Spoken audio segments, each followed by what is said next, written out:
Pulsa al fondo. Qué bueno. Al fondo está en el bar. Como yo toque, la digo, así que mejor que no toque mucho, Bueno, pues nada, bienvenidos a todos. Imagino que traes Biblia, ¿no? Porque yo voy a estar citando un montón de pasajes de las Escrituras. Y tú sabes, acabamos de terminar un tiempo muy interesante de estar alabando, de estar adorando al Señor, tipo de alabanza, de adoración que solemos llamar, y de intercesión también. Habíamos estado pidiendo por esta persona, la que mañana le van a estar interviniendo de esa operación tan delicada. Ya lo estábamos haciendo antes, porque ya, como él decía, aparece en el WhatsApp de la iglesia, en el grupo, y nada, todo va a salir bien, ¿no? Como decía nuestra hermana. Bien, pues ahora lo que vamos a estar haciendo es algo que hace más de 2000 años ya, o aproximadamente 2000 años, más de 2000 años ya me he pasado, aproximadamente 2000 años ya los primeros cristianos lo hacían. Los primeros cristianos muy significativos, porque cuando te vas al libro que especialmente habla de la iglesia primitiva, ¿a qué libro me refiero? ¿Qué libro de la Escrituras del Nuevo Testamento habla especialmente de la iglesia primitiva? Los Hechos del Apóstol. Ok. A mí me gustaría tener un rato donde participar también, ¿vale? No pretendo solo compartir. Hay momentos donde pueda presentarte, que pueda leer un pasaje, pueda participar de alguna manera.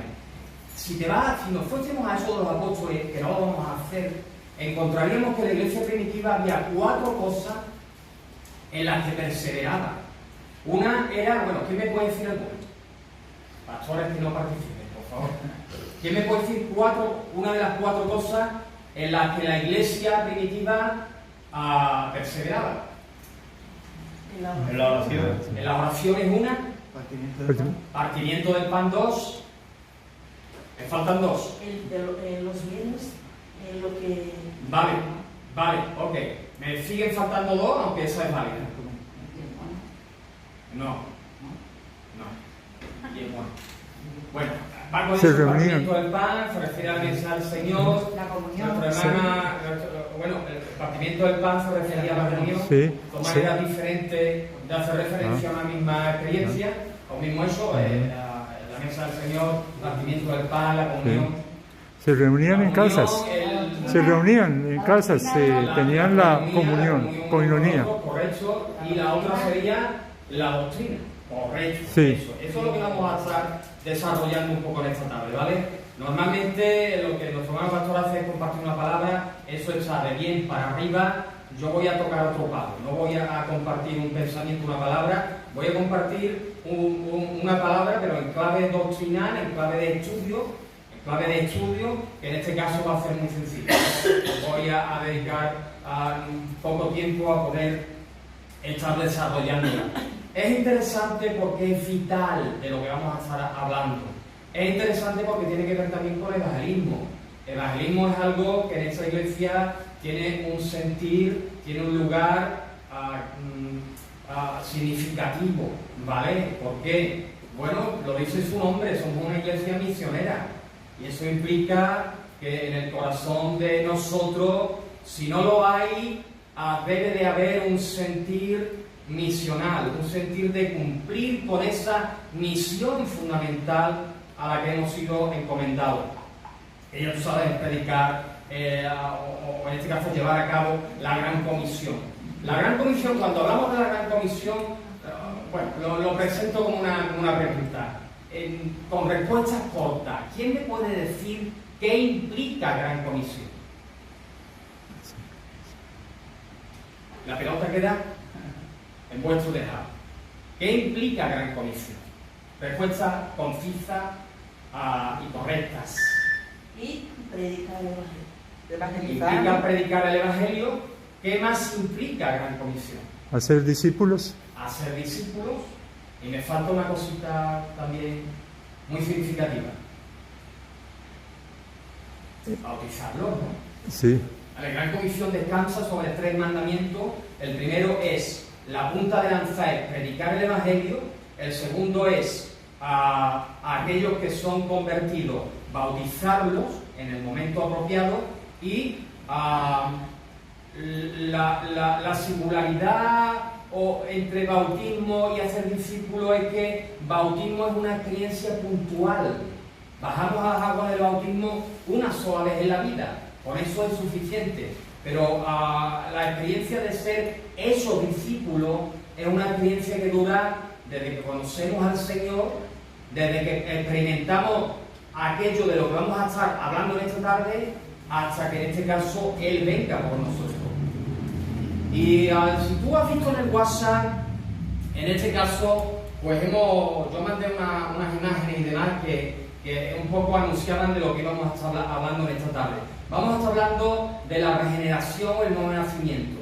¿Quién me puede decir qué diferencia hay entre la regeneración y el nuevo nacimiento? ¿Quién me puede decir al menos una diferencia entre la regeneración y el nuevo nacimiento? La pelota ha puesto tejado.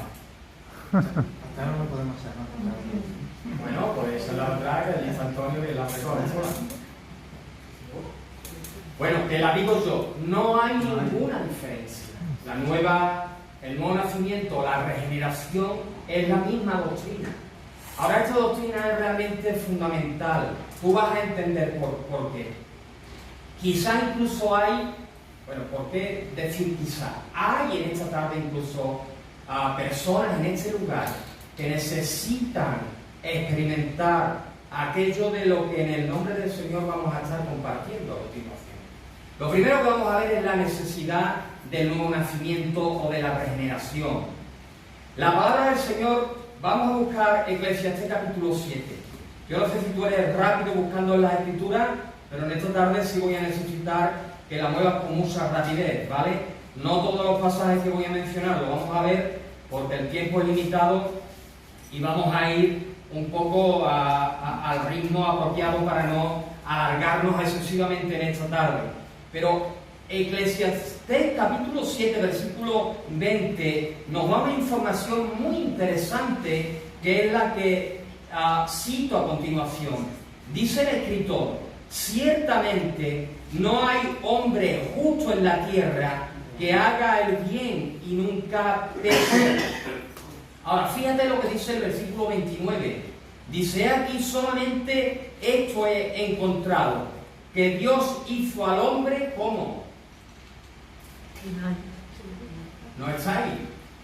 No tenéis Biblia en la mano, si la tenéis no habéis llegado. Bueno, dice, leo yo, que Dios hizo al hombre, me interesa sobre todo que escuche, ¿vale? Que Dios hizo al hombre recto. Pero, dice la palabra, ellos buscaron muchas perversiones. Tú lo sabes, esto no es nada nuevo para ti. Cuando Dios creó al hombre, dice la palabra del Señor, podríamos ir a Génesis, no es necesario, es algo muy conocido. En Génesis encontramos que Dios creó al hombre a su imagen y a su semejanza, que es básicamente lo mismo, que no es exactamente igual. Aquí está diciendo que Dios hizo al hombre recto. Recto implica íntegro, moralmente hablando. Ahora, dice la palabra del Señor en este mismo pasaje que ellos buscaron muchas perversiones. Y si fuésemos al contexto de Génesis, tampoco vamos a ir porque realmente es que tengo aquí muchísimos pasajes y vamos a estar viendo algunos fundamentalmente al final. Pero si nos vamos a Génesis, tú te vas a encontrar la historia que también conoces. Dios crea al hombre a su imagen, a su semejanza, lo crea moralmente íntegro en todos los sentidos y le da una opción para poder evaluar el concepto de libertad que él mismo ha puesto en el corazón del ser humano. Y le dice, mira, todo lo que tú puedes ver a tu alrededor, Adán, esto, Eva, esto es para ti. Esto yo lo he creado para ti. Yo quiero que tú estés al frente de eso. La tierra, la creación, la delego en tus manos. Pero quiero que tenga presente una cosa muy en particular. Y es que de ese árbol que está ahí, el árbol de la ciencia, del bien y del mal, ahí tú no puedes tocar. Bueno, perdón, eso es lo que dijo Eva. ahí de ese árbol tú no puedes comer. Porque además te digo algo, si tú comes de ese árbol, con toda seguridad, ciertamente, con toda seguridad, tú vas a morir. Ahora yo quiero preguntar algo también importante por lo que a mí respecta en este sentido. ¿Qué implica fundamentalmente la muerte?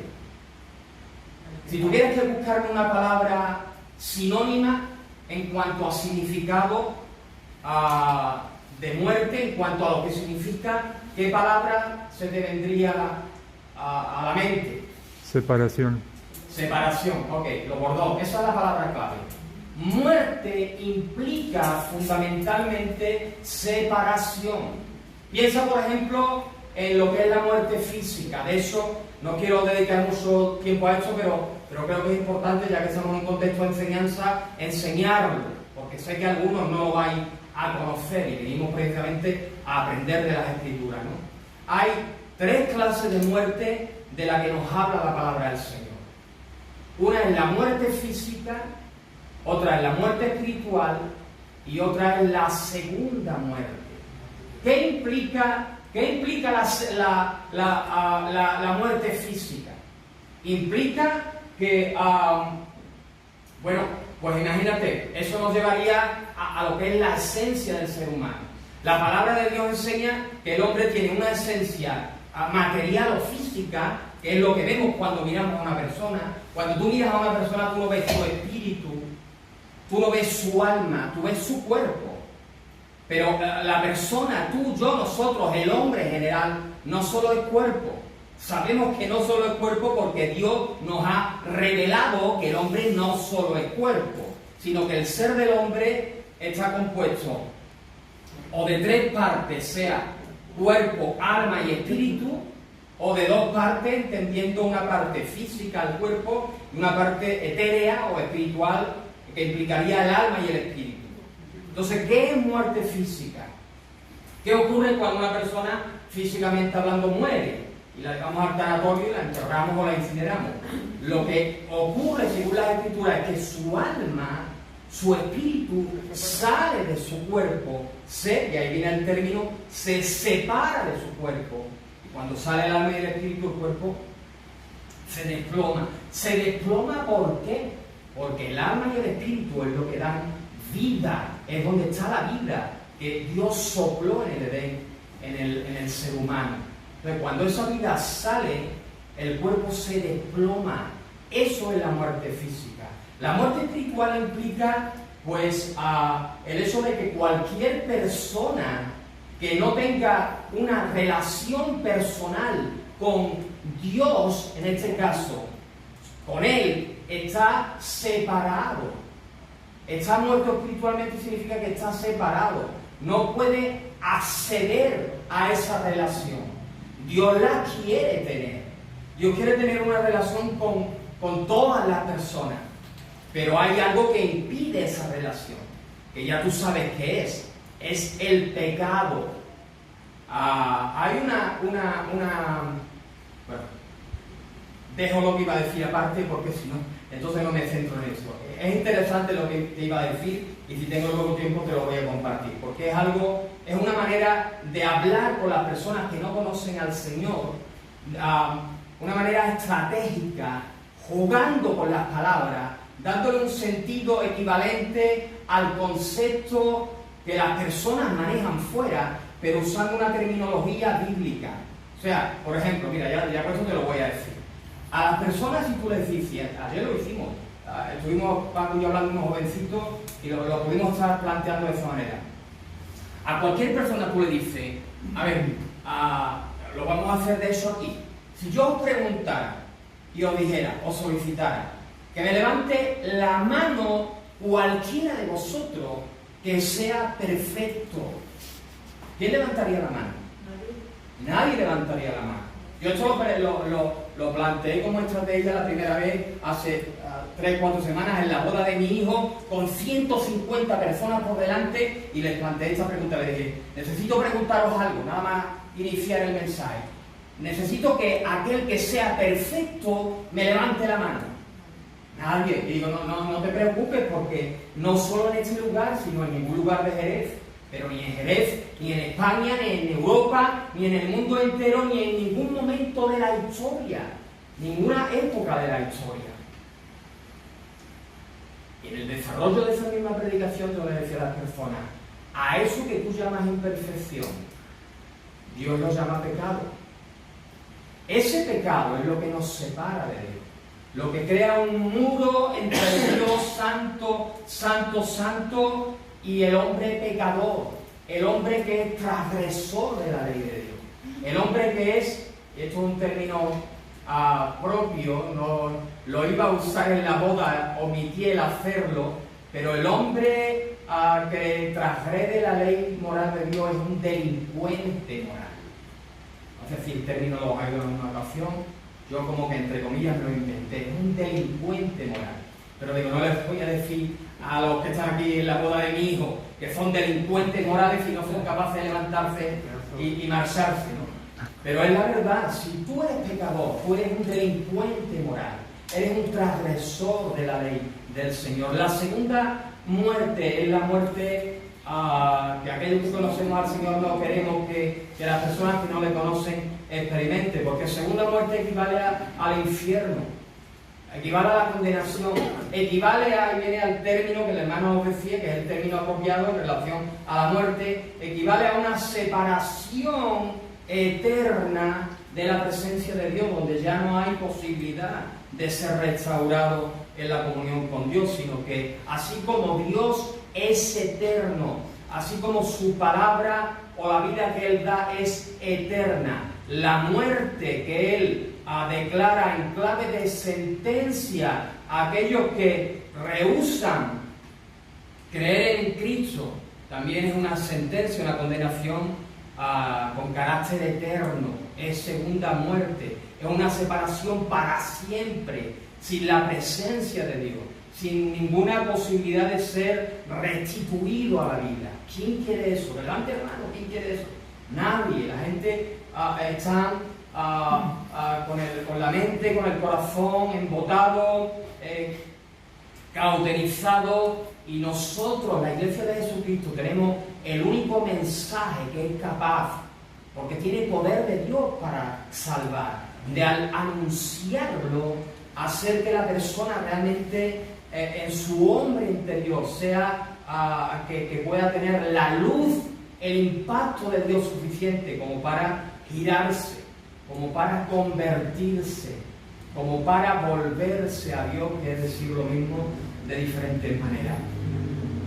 La conversación, podríamos ver, imagínate, pues muchísimos pasajes donde vemos cómo cuando el hombre no desobedeció, ponemos el ejemplo de lo que él decía, mira, todo esto es para ti, Adán, tú puedes disfrutarlo, pero no comáis de ese árbol, porque si tú comes tú vas a morir. Con toda seguridad te lo digo, ellos lo hicieron y ellos murieron. Y te das cuenta, siguieron existiendo, porque la muerte lo que implicó fue una separación espiritual en la comunión perfecta que ellos estaban manteniendo.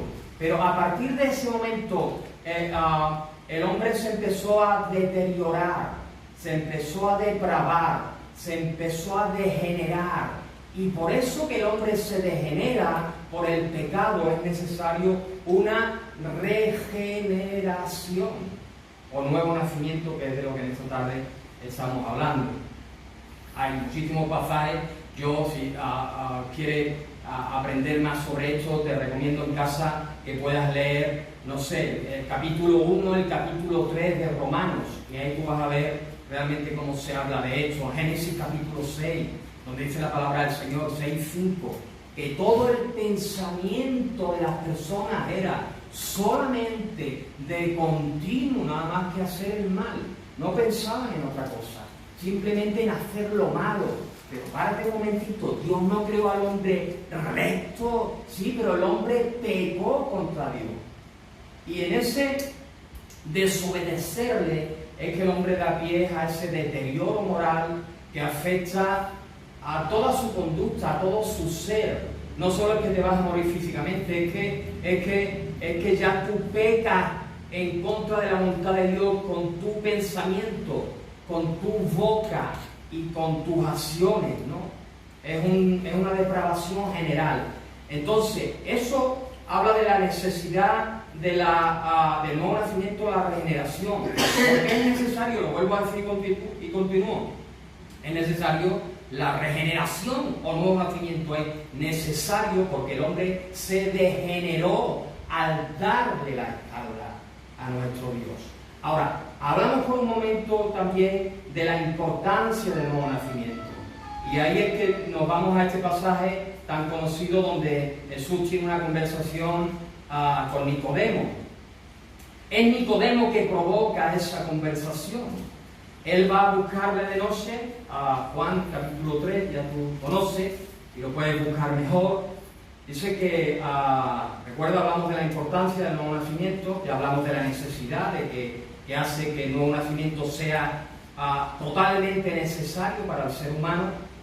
Y dice la palabra del Señor que había un hombre de los fariseos que se llamaba Nicodemo, un principal.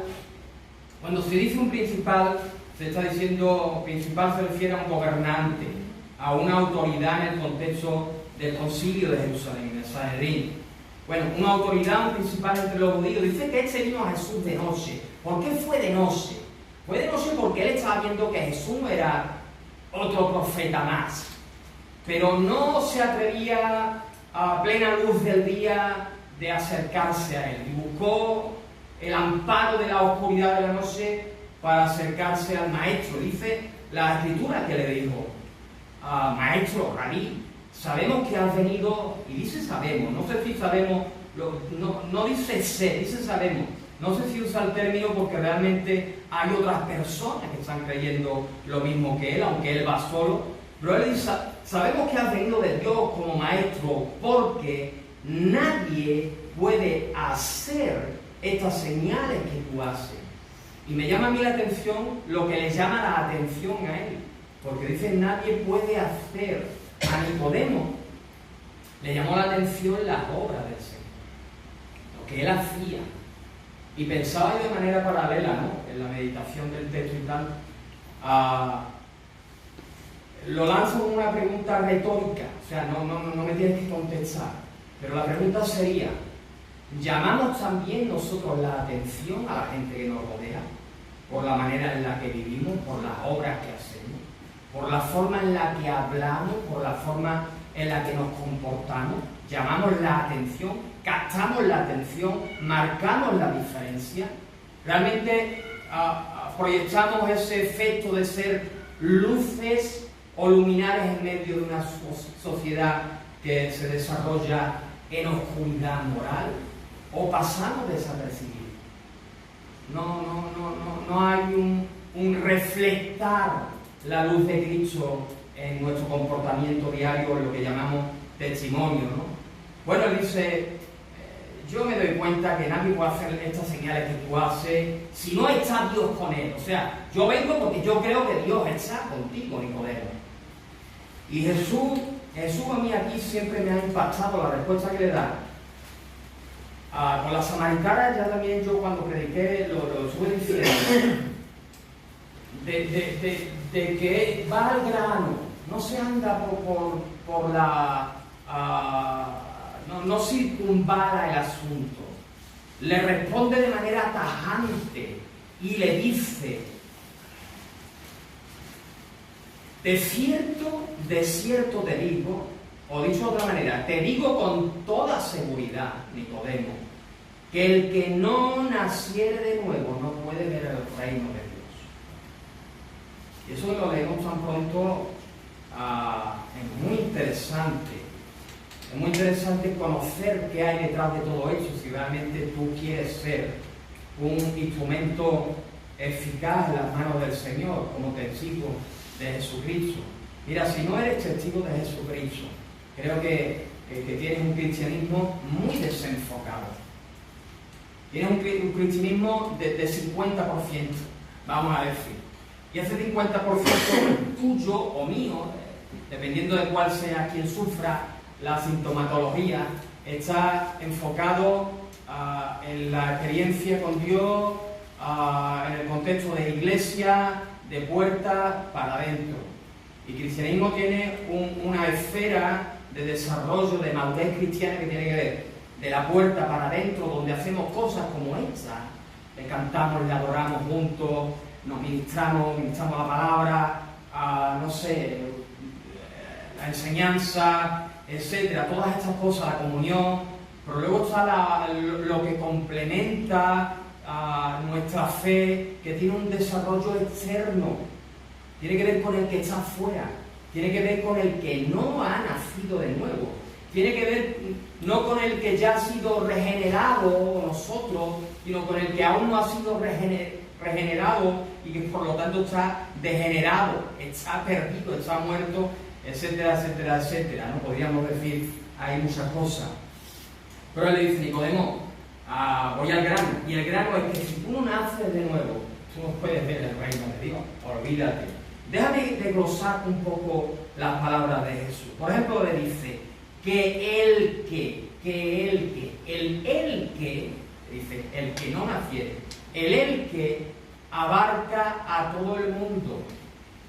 Yo, por ejemplo, dijera, bueno, cuando terminemos el culto, yo voy a organizar una cena esta noche tremenda, y el que quiera que se venga.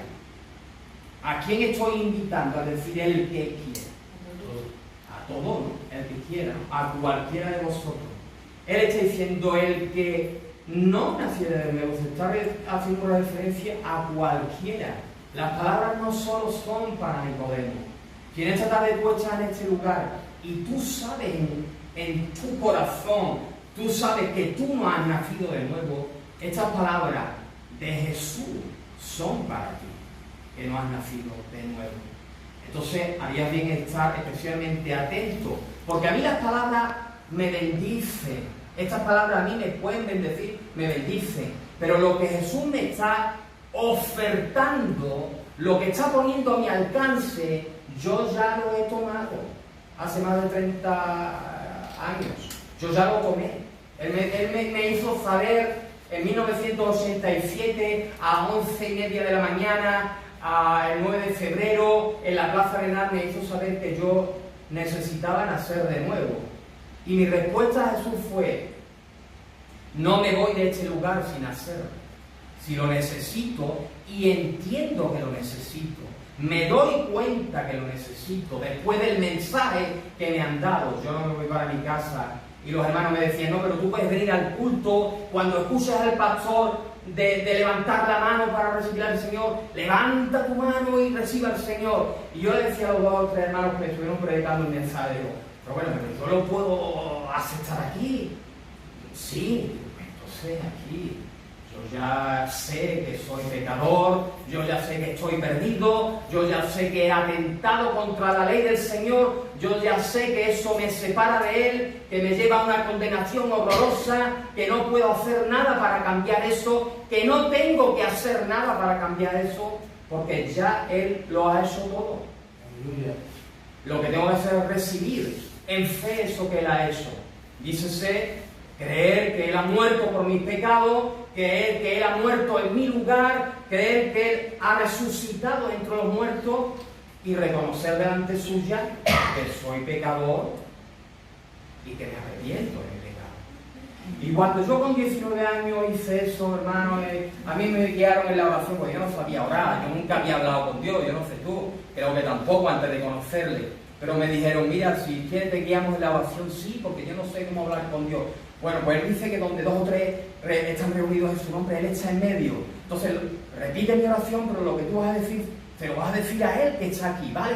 Vale, sin problema, venga, ya estoy deseando de poder hacerlo. Yo cerré mis ojos y yo dije, Señor, perdona mis pecados, limpia mi corazón, yo te recibo como mi Salvador. Gracias, porque ahora entiendo que has muerto por mí, que has muerto por mis pecados. Bueno, hice esa oración. Y yo me fui para el hospital, que iba para el hospital, después de estar meses en mi casa con depresión, dándole puñetazos a las paredes de madrugada. Cuando yo llegué al hospital, después de haber recibido al Señor en mi vida, a mí las enfermeras me decían, ¿de dónde viene? ¿Qué pasa? Me veían una alegría en la cara, me veían algo que yo no sabía lo que era. Lo entendí luego. que era el gozo del Señor, que era el gozo de la salvación. Aleluya. Pero esa mujer me decía, tú estás enfermo, de verdad que tú estás enfermo, tú tienes una cara de venir de la feria, ¿pero qué te pasa? Porque, bueno, es algo que Dios no lo hace siempre, no me preguntes por qué, no es un requisito. No te conviertes y tienes que sentir un gozo especial, o el gozo del Señor, o el gozo de la salvación. Eso es algo que tú lo abrazas por la fe. Pero hay momentos donde Dios sí se place darlo, ¿no? Como cuando a uno le da la lengua y a otro no. Da el gozo de la salvación y yo iba andando, yo iba flotando, yo iba andando y yo iba sonriendo. Yo no sabía qué había pasado conmigo hasta que, bueno, ya con el tiempo tú vas comprendiendo que es que acababas de nacer de nuevo. Acababas de nacer del Espíritu, acababas de ser engendrado por Dios, acababas de recibir vida, salvación, vida eterna en Cristo Jesús. O para no estar, en este caso, contento. El que se refiere a todos, el que se refiere a cualquiera, el que, pues el que no naciere de nuevo, díselo más tarde, no puede ver el reino de Dios. Si el que no naciere de nuevo no puede ver el reino de Dios, nacer de nuevo implica una condición, un requerimiento del cielo, una clave para poder ver el reino de Dios. Y ver el reino de Dios equivale a ser salvo. Ver el reino de Dios equivale a experimentar la salvación. ¿Qué le está diciendo Jesús en síntesis, en definitiva? ¿Qué le está Jesús diciendo a Nicodemo? Le está diciendo, si no naces de nuevo, tú no te vas a salvar. Si no naces de nuevo, tú te vas a condenar. Si no naces de nuevo, tú no vas a poder experimentar el reino de los cielos. Así que esto es serio. Porque si cualquier persona que esté aquí en esta tarde, o que esté fuera en cualquier lugar, cualquier persona, recuerda que esto es para todo aquel que no ha experimentado un nuevo nacimiento, realmente está privándose de la salvación de su alma. Está expuesta a la segunda muerte, está expuesta a la condenación. La condenación es real, tristemente tenemos que decir que es real, tan real como el cielo mismo. Jesús habló de esas dos realidades que están más allá de la muerte física.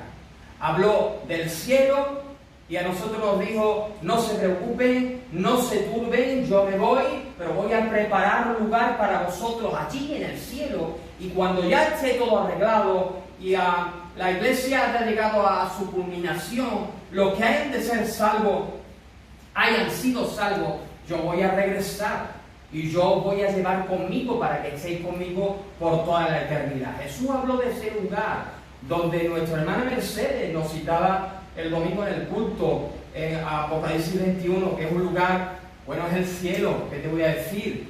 Ya no va a haber muerte, ahí no va a haber dolor, ahí no va a haber enfermedad, ahí no va a haber injusticia, ahí no va a haber pecado, ahí no va a haber nada de lo malo que hay en esta sociedad, va a haber en ese lugar. Yo quiero estar en ese lugar, yo voy a estar en ese lugar. Pero Jesús habló más incluso del otro lugar, de la condenación, del infierno. ¿Por qué? Bueno, imagino que le preocupaba al dejar claro ese mensaje al hombre de que hay un lugar de condenación, de que si tú pecas contra Dios, tú no puedes evitar el juicio de Dios sobre tu vida. Y es por eso que estamos hablando de la importancia de ser regenerado, o de la importancia, dicho con ese concepto que te es más familiar, de nacer de nuevo.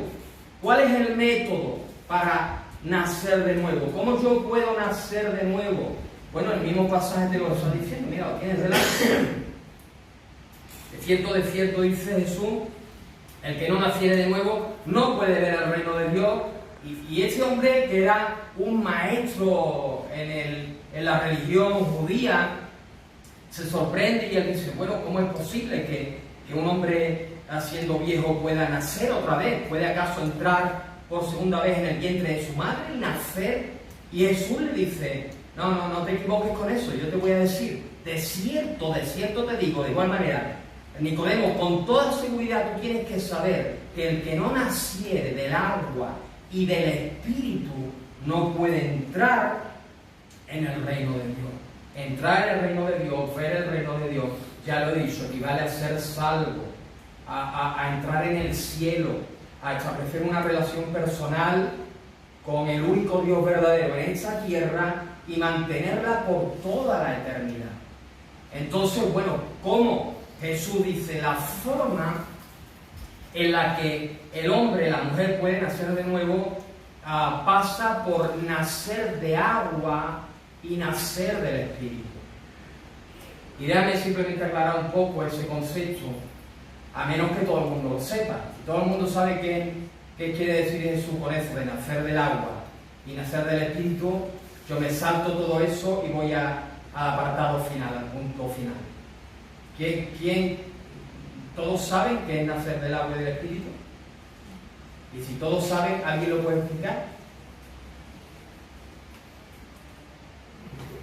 Porque claro, la realidad es que no, es así. Pues para eso estamos aquí. Nacer del agua implica, fíjate, lo que dice Santiago capítulo 1, versículo 10. Hermano, hermana, nacer del agua significa nacer de la palabra, nacer de la palabra. Ya te anticipo que significa eso, se me cae la Biblia a trozo. Fíjate lo que dice Santiago 1:18. Santiago 1:18 dice, Él, Dios, de su voluntad nos hizo nacer por la palabra de verdad. Nos hizo nacer por la palabra de verdad. ¿Cómo nos hizo nacer Jesús? Por la palabra de verdad. Santiago dice eso. Primera de Pedro, capítulo 1, versículo 23, dice, siendo renacidos, ¿te das cuenta del concepto? Renacidos, nacidos de nuevo, siendo renacidos no de simiente corruptible, no a consecuencia de la intervención de un hombre, simiente. El término simiente es muy significativo, lo dejamos ahí, pero él dice, siendo renacidos, vueltos a nacer, no de simiente corruptible, sino de incorruptible. Y a continuación dice, por la palabra de Dios. Ahora, esto es muy interesante también, lo que pone en Efesios capítulo 5. Ya, esto no es como antes. Antes cuando nos sentamos, todo el mundo tenía su Biblia en la mano, el papel, el pastor decía, no hay ganas de cuánto, y iba todo el mundo y se escuchaba las horas. Ahora ya no, ahora el que no trae Biblia, o el que no la sabe manejar, o el que lo hace por un teléfono, que también está bien, ¿no? Santiago 5:25 dice, fíjate que esto es muy interesante para entender eso de nacer del agua, ¿qué significa? Jesús le dice a los maridos, maridos, amad a vuestras mujeres como Cristo ama a la iglesia y se entregó a sí mismo por ella, para santificarla, habiéndola purificado a su iglesia en el lavamiento del agua por la palabra. Entonces, cuando Jesús está diciendo que para nacer de nuevo uno tiene que nacer del agua, está diciendo que tiene que nacer de la palabra. Pero dice también que tiene que nacer del Espíritu.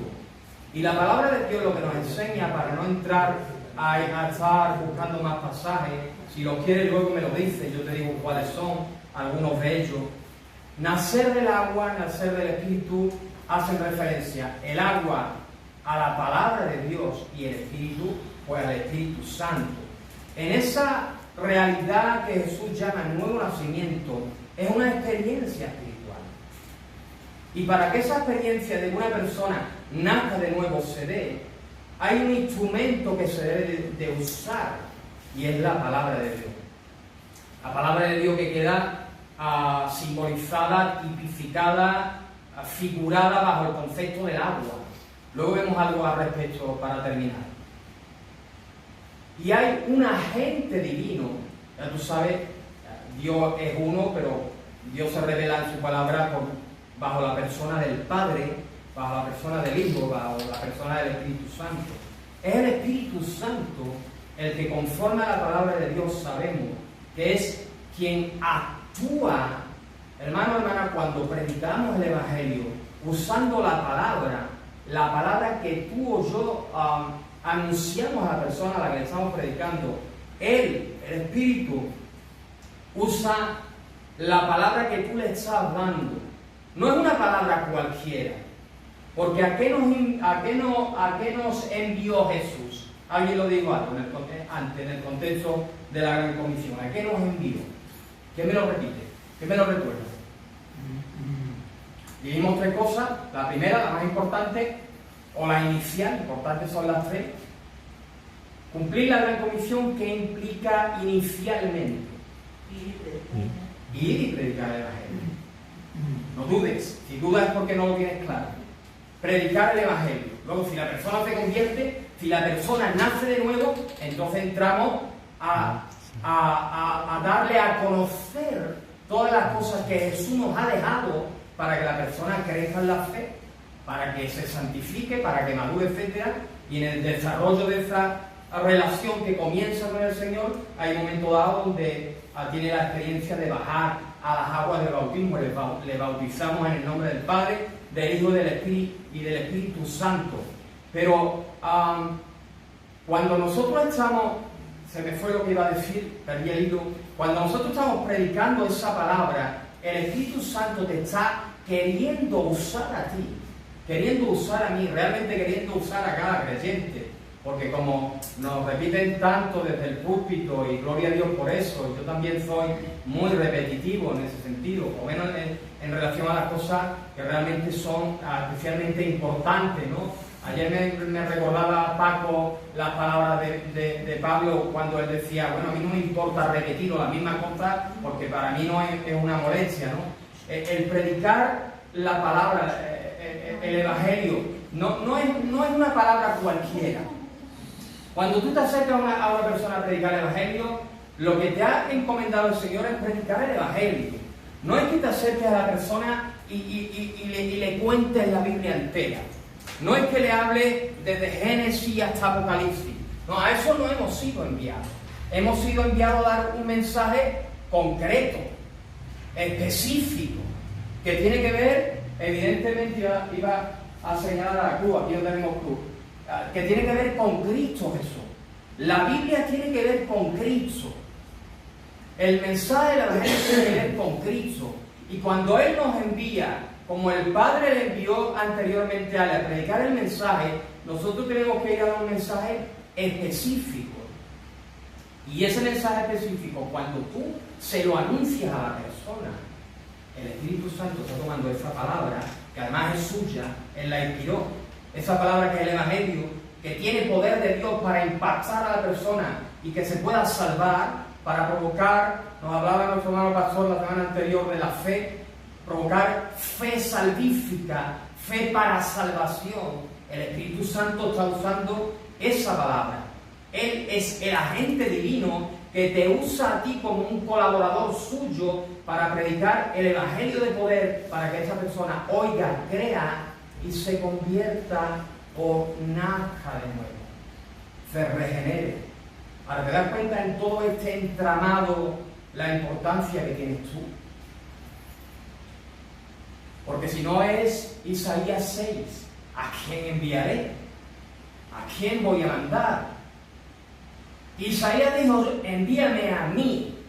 Pero muchos de nosotros decimos, envíale a él, que yo estoy ocupado. Envíale a él porque ya yo ministro en la alabanza. O envíale a él porque yo estoy trabajando con los niños. O envía al otro porque yo estoy ya muy liado y yo tengo muchas cosas que hacer. Y ese es el problema, ¿no? Que echamos balones fuera. Que pensamos que otro lo va a hacer.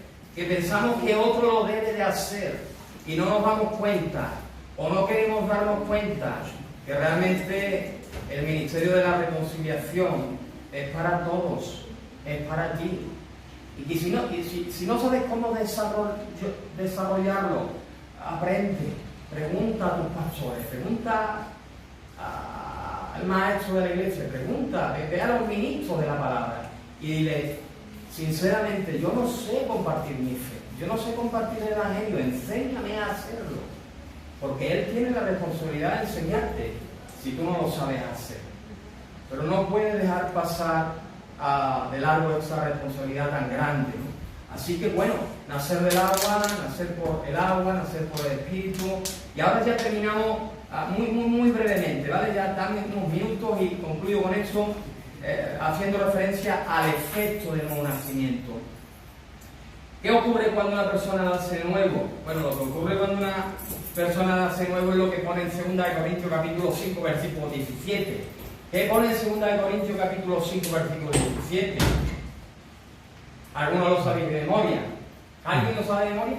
Sí. ¿Lo puede citar? Si alguno está en Cristo, nueva criatura es. He aquí, las cosas viejas pasaron y todas son hechas nuevas. Ok, gloria a Dios. Si alguno está en Cristo, está hecho una nueva criatura.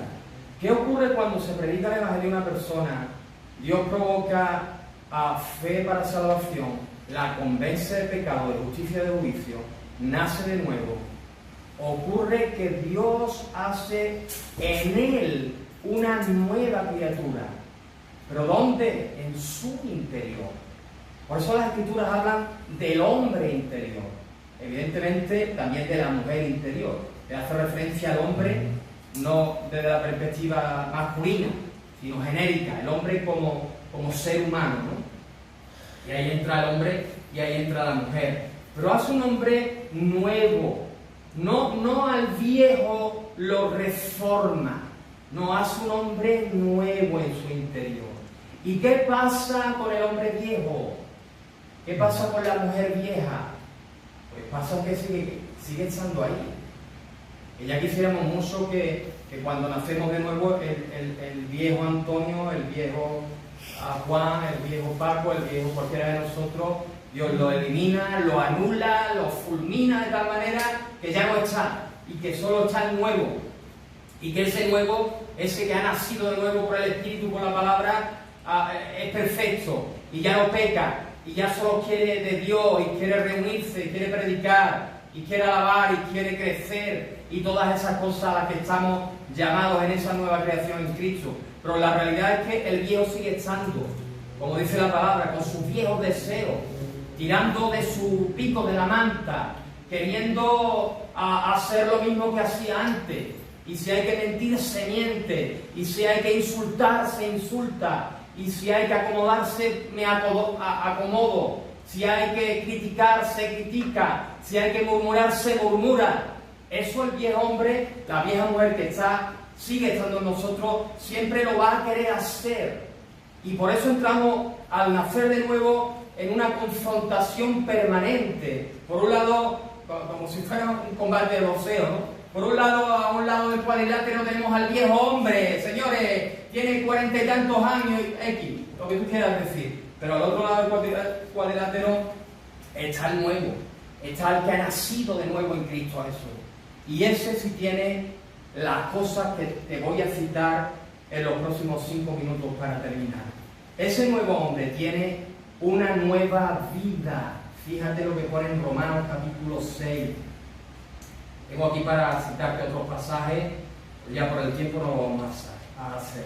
Pero sí, déjame citarte Romanos 6:4, que dice que somos sepultados juntamente con Él para muerte en el bautismo, juntamente con Cristo para muerte por el bautismo, a fin de que como Cristo resucitó de los muertos para gloria del Padre, así, aquí viene, así, también nosotros andemos, dice, en vida nueva. Ese nuevo hombre, esa nueva mujer, ese nacido de nuevo por el Espíritu, por la palabra, tiene una vida nueva por delante para andar en ella. Una vida nueva. La antigua hay que desecharla. El viejo hombre con su viejo pensamiento, con sus viejas costumbres, con sus viejas actitudes, con su etcétera. Hay que desvestirse, dice la palabra. a despojarse de ese viejo hombre, como si fuera un vestido sucio, y vestirse del nuevo hombre, que significa vivir en esa nueva vida que nos dice el apóstol en este pasaje y en otros muchos lugares, ¿no? Ahora, es interesante porque no solo cuando nacemos de nuevo, y estas cosas que digo, pues tienen que estar en tu vida. De hecho, si estás en Cristo, y estás en Cristo por la fe, lo estamos todos, los que estamos ahora ya aquí, estas cosas que menciono, pues son para nosotros. Dícese, tenemos una nueva vida en Cristo Jesús, pero tenemos también, fíjate, en 1 Corintios capítulo 2, versículo 16, dice: porque ¿quién conoció la mente del Señor? ¿Quién le instruirá? Mas nosotros, ¿quién son nosotros? La iglesia, tenemos, dice, la mente de Cristo. Tú tienes la mente de Cristo. ¿Qué significa eso? Eso significa mucho más de lo que yo te puedo decir en esta hora.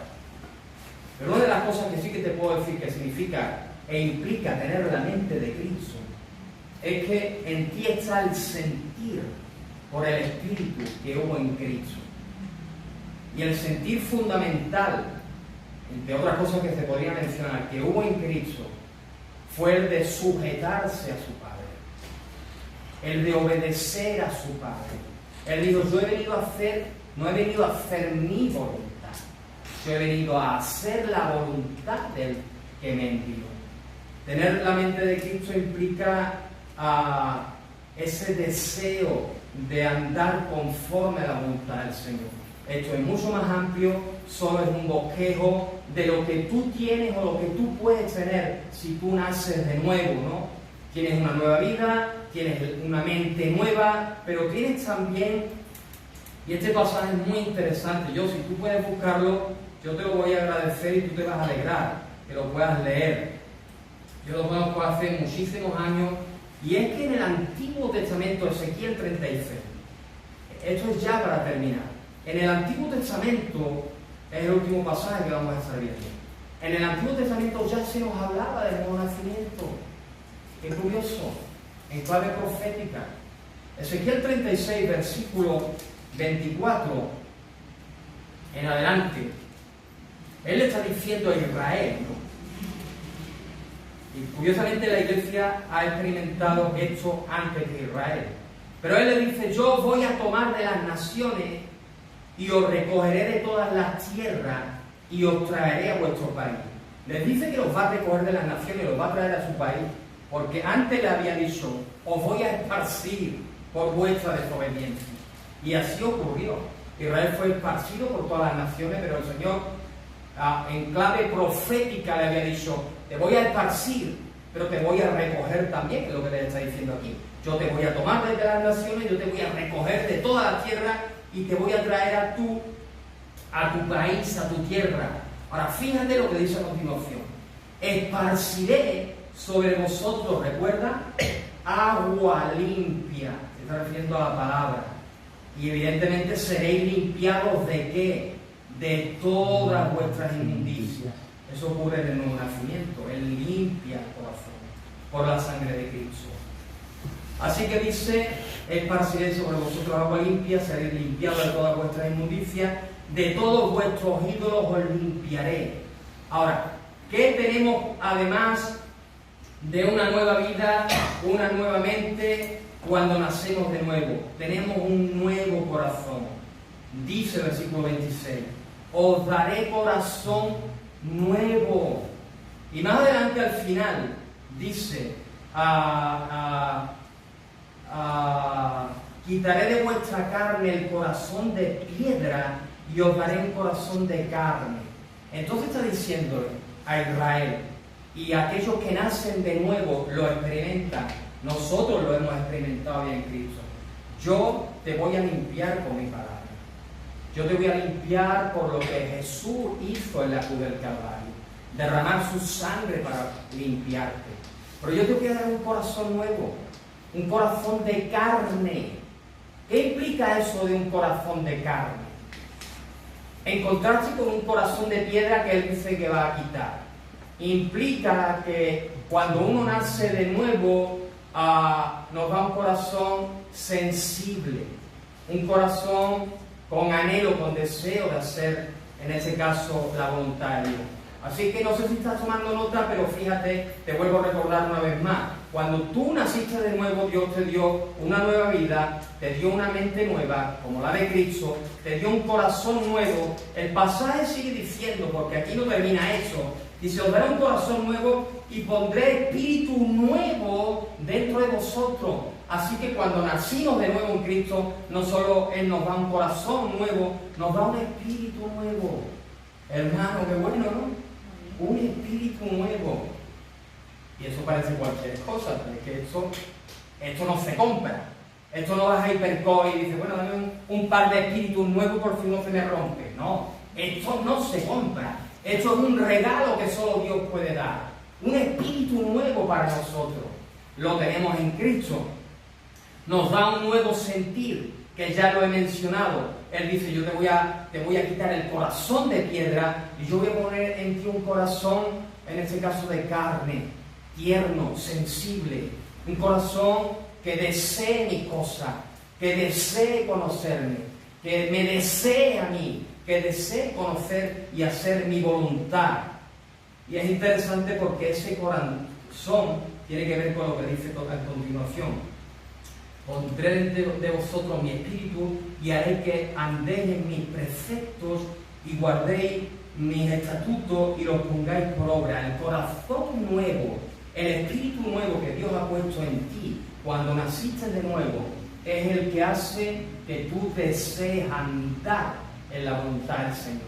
Es el que hace que realmente tú quieras agradarle y conducirte en esa nueva vida que Él te ha dado. Pero hermano, hermana, por si te parece todavía poco, fíjate lo que ya he leído antes, pero no me he querido detener. Ahora lo vuelvo a leer, versículo 27, y ahora sí me detengo, porque esto no lo puedo dejar a un lado.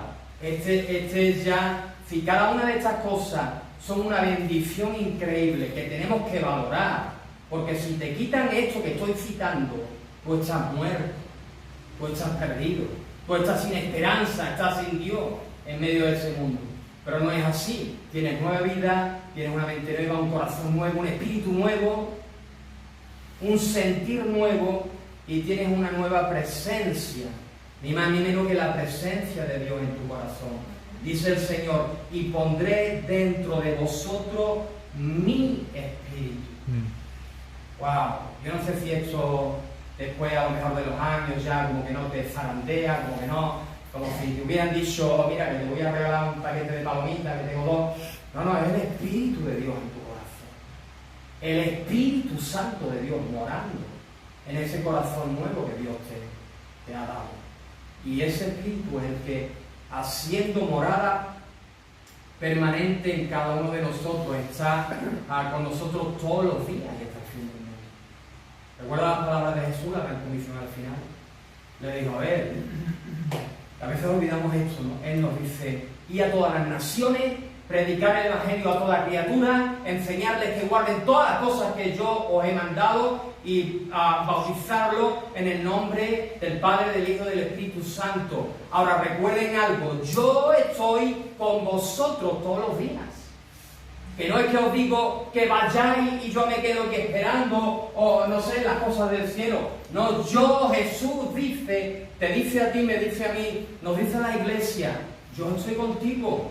Y por eso yo sé que cuando voy con Paco, voy solo, voy con Fue, o voy con quien sea, a veces no vas con nadie, ¿no? A veces estás solo, ¿no? Y empiezas a predicar en evangelismo mínimo, en el contexto de un momento evangelístico, mínimo siempre hay 3 personas. La persona a la que le estás hablando, si son más, pero mínimo la persona a la que le estás hablando. Estás tú y está la presencia del Señor. Está el Espíritu de Cristo. Y Él trabaja juntamente contigo en lo que ya hemos dicho. En usar la palabra que tú le comunicas en el nombre de Cristo para convencerla de pecado. Para que se dé cuenta que sin Cristo está perdida y llevarla a la posibilidad de salvación. Así que termino aquí con esto y bueno, dos cosas. Una, si ya estás en Cristo, ya tú sabes, pues gloria, qué bueno que lo has hecho, qué bueno que hace no sé cuántos años, no sé en qué lugar, yo ya te dije que hace 33, 34 años, con 19 años, me predicaron el Evangelio, yo sé exactamente dónde, cuándo me convertí y por qué. Y yo sé que todas esas cosas que he citado, y muchas cosas más, las tengo, así como las tienes tú, que estás en Cristo. Pero si tú estás en esta tarde, en este lugar, y tú sabes que tú no estás en Cristo, yo te voy a invitar a que hagas una oración, si tú quieres, en tu corazón, como yo la hice hace el tiempo que te he citado. Yo sabía que, yo en ese momento, con 19 años, entendí por primera vez que yo era pecador, que yo estaba viviendo de espalda a la voluntad de Dios. Y entendí que eso tiene una consecuencia, que no es que hago lo que me da la gana y aquí no le tengo que dar cuenta a nadie. No, Dios ha establecido, dice la palabra del Señor, un día en el que nos vamos a presentar delante de su presencia y le vamos a tener que dar cuenta. Y sabes algo, Él conoce todo de ti, todos tus pensamientos, tus acciones, tus palabras. Tu vida la tiene registrada, dice la palabra del Señor. Y cuando ponga ese expediente delante tuya, lo que va a encontrar, lo que tú vas a tener que reconocer, quieras o no, es que eres culpable. Es que eres culpable, es que eres imperfecto, es que eres pecador. Y Dios dice en su palabra, yo soy un juez justo. Y si tú eres culpable, yo te voy a condenar por toda la eternidad. Si no te condeno siendo culpable, yo no sería un juez justo. Pero porque soy un juez justo, yo te voy a condenar. La buena noticia que predicamos del Evangelio, ¿cuál es? Esa que tanto me gusta predicar con Josué, con Orihuela y con todo el que viene. De que tú no tienes por qué ser condenado. De que Jesús, el Hijo de Dios, en la cruz del Calvario, entregó su vida por ti, murió por tus pecados, murió por todo lo malo que tú has hecho, has dicho o has pensado. Y al tercer día Él resucitó de los muertos, para que puedas entender que si tú le entregas tu vida, Él tiene poder y Él tiene autoridad para perdonar tus pecados, para darte salvación de tu alma y para darte vida eterna. Cuando yo entendí esto con 19 años, ya antes lo dije, lo digo de nuevo, yo les dije a los hermanos, yo no me voy de este lugar sin yo entregarle mi vida a Cristo. Y ellos me dijeron, si quieres entregarle tu vida a Cristo, haz una oración de corazón, díselo a Él. Y yo cerré mis ojos, yo repetí esa oración, creyendo que se la estaba diciendo a Él, que estaba allí, presente. Y Él perdonó mis pecados, me dio la salvación de mi alma y me dio el regalo de la vida eterna. Si tú estás aquí en esta hora, tú quieres el perdón de tus pecados, la salvación de tu alma y el regalo de vida eterna, que solo Dios puede dar, yo te voy a pedir que ahí donde estés, tú cierres tus ojos, que tengas conciencia que Dios está en este lugar, porque lo ha prometido en su palabra, que donde dos o tres se reúnen en su nombre, Él está en ese lugar. Así que aquel que te puede salvar, aquel que puede perdonar tus pecados, está en ese lugar. Si le quieres pedir perdón, es el momento. Si quieres que Él te salve, es el momento. Solo tienes que decirlo de corazón. Yo voy a hacer una oración, si tú la quieres repetir en tu corazón. Él va a hacer lo que ha dicho que va a hacer, perdonarte y salvarte. Así que ahí va la oración, si la quieres repetir, porque sabes que la necesitas, porque sabes que no has nacido de nuevo, repite conmigo. Padre en Cristo, en esta hora, he oído de tu palabra, he oído que enviaste a tu Hijo para morir por mí en la cruz del Calvario. Y yo creo que Jesús me limpia de todo pecado. Yo te pido en su nombre que me limpies y que me perdones y que me des la salvación de mi alma y que me des el regalo de la vida eterna. Amén. Gracias por hacerlo. Lo recibo en fe y a partir de hoy quiero conocerte más y vivir de acuerdo a tu voluntad. Amén. En el nombre de Cristo. Amén. Amén.